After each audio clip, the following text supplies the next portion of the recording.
guys, around noon time, ganito na pala ang nangyayari sa Riyadh.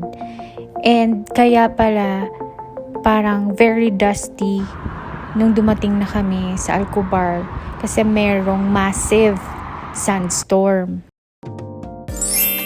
So that time guys, habang nagta-travel kami galing ng Judas Cave, medyo madusty na yung daanan namin. Medyo papalapit pa lang yon that time, yung malakas na sandstorm. Kasi nung nasa Judas Cave kami, okay pa naman. So we decided na kumain kami sa Al-Kubar, and then eto, naglalakad kami, naghahanap kami ng makakainan para naman maka-less kami ng gastos. Tapos, ma-enjoy lang namin yung view or yung lugar sana. Yung aim namin is makapunta kami ng Corniche. Tapos, dun kami kakain. Or if ever man na makahanap kami ng makakainan na malapit, much better. Pero hindi namin appreciate yung lugar masyado kasi nga dusty. So we decided na lang na kumain na lang sa Thai restaurant. And then dumiretso kami sa Corniche, and now we're heading sa Starbucks Corniche kasi yung first na plan namin is doon kami magkita-kita, or doon ang aming meeting place kasi nga dalawang sasakyan. So, nag-wait sila doon sa Starbucks kasi nga mali yung likuan namin. So, eto, naglalakad kami papunta doon. Tapos, alam mo yung second time ko na din dito sa Al-Kubar, Corniche. Pero yung feeling ba na parang welcoming pa rin. Very welcoming yung lugar. And if ever you're stressed, parang tinatawag ka nitong Corniche area na to. Tapos sasabihin heart mo na dito ka mag-unwind. Kasi meron bike na pwede mong rentahan. Merong fishing. Tapos pwede ka ring mag-jogging if you want. Kung gusto mo din na mag-walking, walang problema. Kasi maraming Pilipino din ang nagtatry na mag-jog, maglakad-lakad. Saan nga yung Starbucks, you know? Pero ang pinaka-exciting is yung pag-fishing. Kasi ang process ng paghuli ng isda, I mean, there are times na hindi ka makakahuli. And there are times na very lucky ka. Yung sabi nga nila na every day is not Sunday. Parang tinatak ko talaga yun sa isip ko. And for me, gusto ko talagang i-try na mag-fishing. Hopefully, meron nga na magpa-try sa atin mag-fishing doon mamaya. Maraming pumupunta sa Corniche kasi nga dito sila may time na mag-gather ng family nila, tapos magpipiknik sila, or hindi kaya yung mga activities for their children kasi suitable siya for children and family. And then storytelling tayo guys. Doon sa Thai restaurant na kinainan namin, may nakita kami or may na kasama kami doon na nagse-celebrate ng birthday niya. Tapos lahat kami kumakanta. And then nung pumunta kami sa Corniche, nandun na naman po si ate. Kaya ang ginawa namin, kinantahan na naman po namin siya.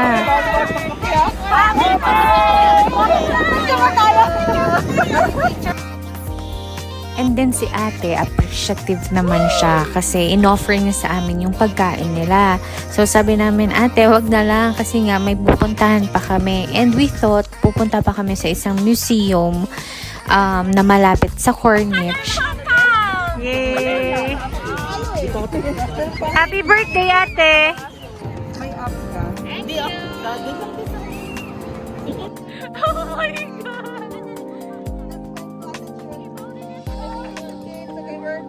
We're fine. Salamat!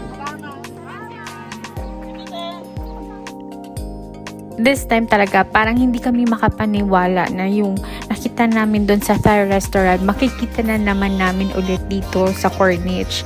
Pero hello, isang lugar lang kaya. Pero parang na-amaze lang kami, kaya yun yung reaction namin, guys. So, heto na nga. Nandito na nga kami sa seawall ng Corniche. And, nag-jump off talaga kami. Sabi namin, gusto naming itry na bumaba sana. Oh my God! Actually, pwede namang bumaba kasi hindi naman pinagbabawalan yung magtampisaw sa dagat. Pero parang hindi kami ready para sa mga beach activities. Bali, ang ready lang kami is mag-TikTok.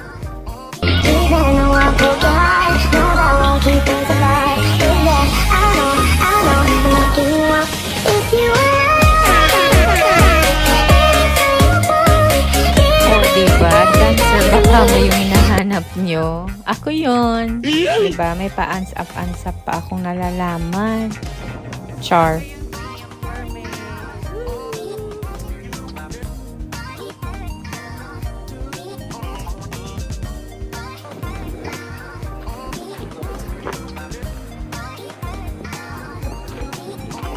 Lalabas kami dyan? So yun nga guys, hindi namin lubos maisip na ganito kahaba yung seaside nitong Corniche. And nag-try talaga kami napuntahan yon yung museum. Pero nung na-reach na namin yung gitnang part, sabi namin parang nag-worst na yung sandstorm. So, kailangan na talaga naming puntahan yung next destination. Kasi nga, 'di ba, if ever na mag-worst yung sandstorm sa daan, 'di ba, mas delikado. And then, madilim pa, wala pang mga street lights kung minsan sa papuntang or pabalik ng Riyadh. So, sabi namin, much better na if i-rush na Nahuli siya, namin. guys. Wala. Akala namin nakahuli na si brother. Pero, yun pala, wala.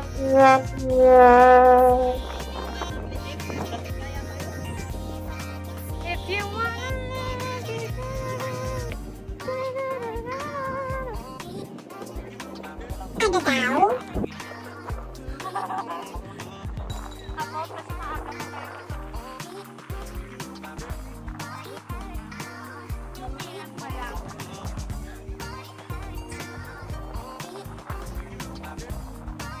Ang ibig pala sabihin ng thurab or turab is dust or sandstorm.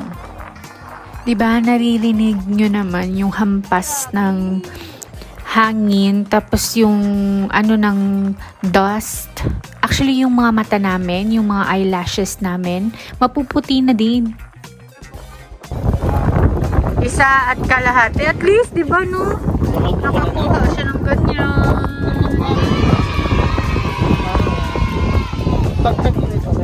Yan guys, oo, tingnan nyo. Ilang oras lang siyang naghihintay dyan. Pero at least, 'di ba, may libre na siyang ulam para sa 2 meals. Or hindi kaya, isang araw na. 'Di ba? Tayong mga Pilipino kasi, madiskarte tayo. Kaya naghahanap tayo ng way. So si Kuya, yung way na maka-cheap siya or maka-less siya ng gastos is through fishing. Hawakan mo lang yan. Di si Inday, alam mo na, hindi mapakali o di nag-try. Tapos, yung paghawak, parang natatakot. Namiminwit po si DJ Do. Ayan, mag-uwi ng ulam. Naghihirap na po kami. Kaya kami pang ulam. Hindi lang po talaga kita kasi ma-sandstorm.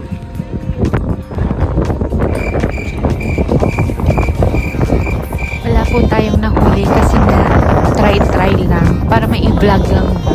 Char.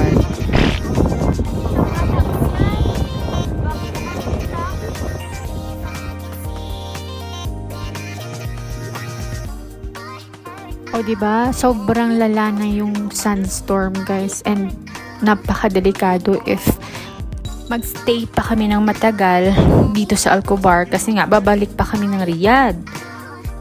And to think, mas delikado kasi nga walang ilaw yung dadaanan namin. Tapos, medyo dusty pa. So, yun na nga. We decided na lang guys na yung pinaka-last na lang na destination na gusto naming puntahan, yun na lang yung pupuntahan namin. Tapos, dito, bali, nagpa-picture lang kami sa signage. And then, nag-proceed na sa last destination. And kasi sabi namin, hindi namin na-experience na pumunta dito nung mga first and second try namin na pumunta ng Alcobar. So, pinush talaga namin na puntahan itong seaside na to. Itong part na may mga seawall na steel, or kasi always kung nakikita sa mga pictures or Instagrams, if isa-search mo yung Alcobar, nakikita mo yung ganitong view. Pero sabi nila daw, if gabi, mas ma-appreciate mo yung lugar kasi natatanaw mo yung Bahrain sa kabila. Yung mga infrastructure nung Bahrain, makikita mo din daw doon. Kaya lang, kamalas lang kasi nga merong sandstorm. So, hindi namin na-appreciate or nakita yung view doon sa kabila. Pero nung una naming punta ng Alcobar, dumiretso kami doon sa may bridge ng Bahrain. So, somehow nakita na namin yung sinasabi nilang view ng Bahrain if gabi.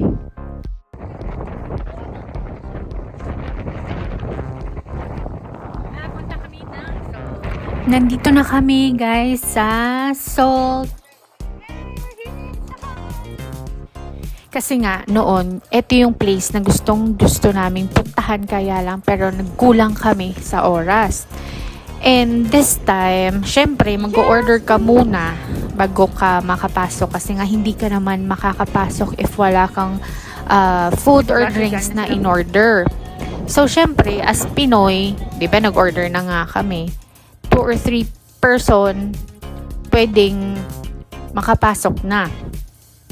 And kasi nga, Pinoy din yung nagbabantay doon. So sabi, okay lang, wala namang tao. So lahat kami nakapasok, nagpa-picture, ganon.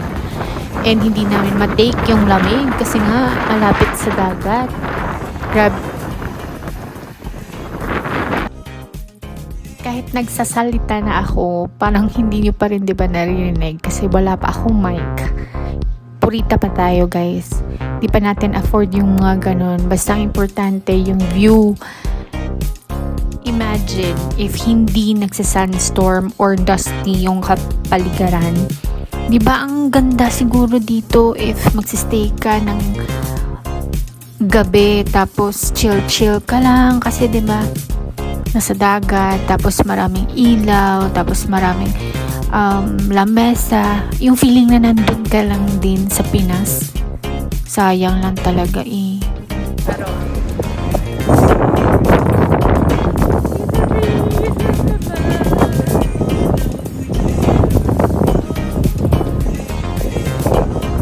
O imagine mo, nandito ka, nakaupo ka, tapos yung buong barkada, kasama mo, iinom kayo ng kahit lemonade lang, 'di ba?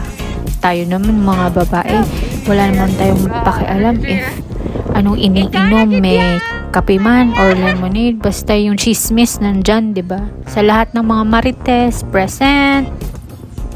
Tapos yung friend mo na sobrang friendly, 1 second pa lang guys, nakamit na siya ng new babe. Kumbaga. Tsaka yung in fairness, yung waiter na Filipino na nagpapasok sa amin, cute yun.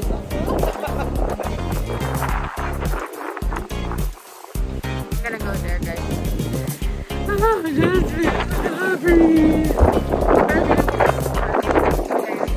After the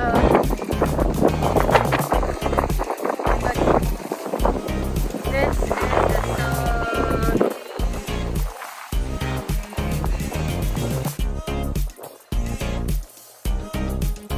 fairness, pinayagan niya tayo. Sabi niya, okay lang, wala